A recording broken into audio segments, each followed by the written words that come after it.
Next, Chris Ofili's new show brings together work from throughout his career, ranging from the early days of Aphrodisia to more recent works inspired by Trinidad, where he now lives. On the eve of the show's opening, I managed to sneak in to take a look. Chris Ofili shot to fame in the late 90s as part of the second wave of young British artists, or YBAs as they came to be known. But Ofili's work stood out from his contemporaries. A painter, gifted with a sensual feel for colour and texture, he became famous for his use of one particular material. When I see this, I just think, wow, what a kind of way to arrive. There it is. And it feels like this thing's exploded on it. Yeah, I think in those early days of experimenting, I was trying to figure out what would happen when you put these two known things together, the elephant dung and a painting, to see if they could coexist together. It sounds like you work in quite an instinctive way.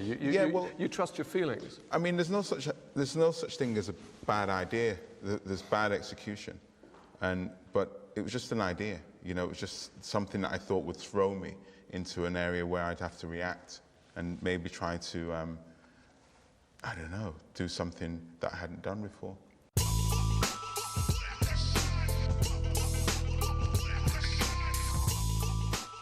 Ofili first started using elephant dung after a trip to Zimbabwe in 1992. And when he moved to a studio in London's King's Cross, that added another layer of subject matter to the texture of his art.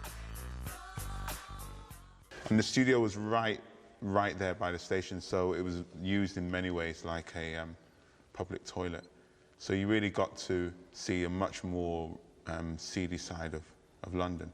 And I let that into the work, but I also had other influences of blaxploitation movies and hip-hop of that period that was also dealing with similar subjects.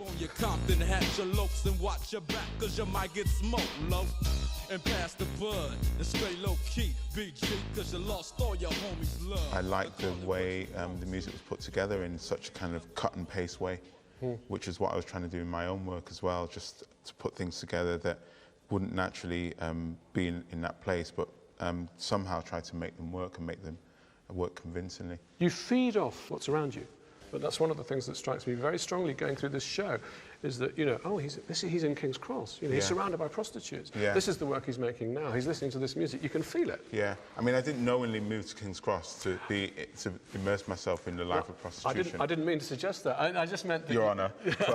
but it just so happened that, you know, the reality of where I was actually started to creep into the work, and it seemed more appropriate to work with it than try to work against it. In 1998, Ofili won the Turner Prize for works including No Woman, No Cry, inspired by the mother of murdered teenager Stephen Lawrence. It makes me think of Picasso's Weeping Woman, but it also makes me think of scenes in traditional religious painting, like the Lamentation at the foot of the cross. It's about Stephen Lawrence, isn't it? Which is a modern martyrdom. Yeah, yeah. I mean, I don't want to push you towards religion, sadly. But more. Well, for me, it was about trying to make a painting about tremendous loss.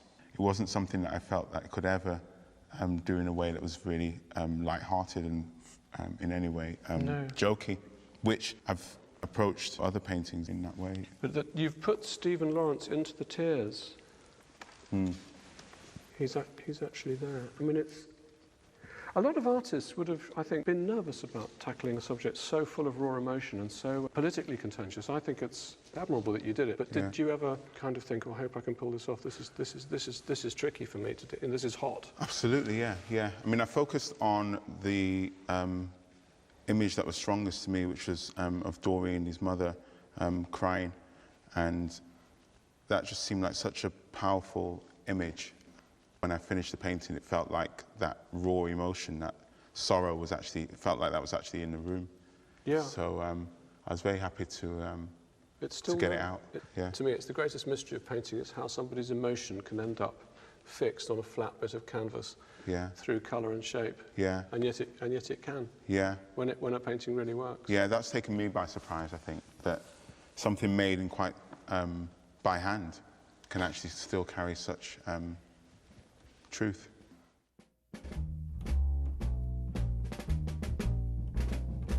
Seeing his life's work together in one exhibition, I'm struck by Ofili's wit and his habit of wrong-footing himself, as if he's determined never to settle into one style.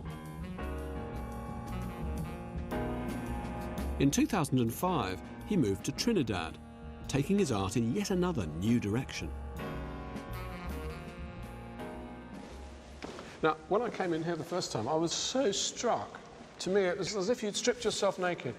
All of the things that I associate, the dung, the bat pins, the glitter, the silver, you've taken it all away, all off, and it's just canvas, just paint. And I felt that I'd taken what I was doing earlier really to its limit. I just felt that I really wanted to work in a very different way and still work within the vein of painting, but see if I could find something else that would really get me going. Is going to Trinidad part of that, keeping yourself it was a good excuse to make a change. You know, people say, oh, why's your work change? Well, I moved to Trinidad, so it's going to change. I found that I was stimulated in totally different ways to London life. The light is so different, and I think, if anything, for me, the colours of the night are amazing there, because we have 12 hours of daylight and 12 hours of darkness, so a lot more of the waking hours are completely dark.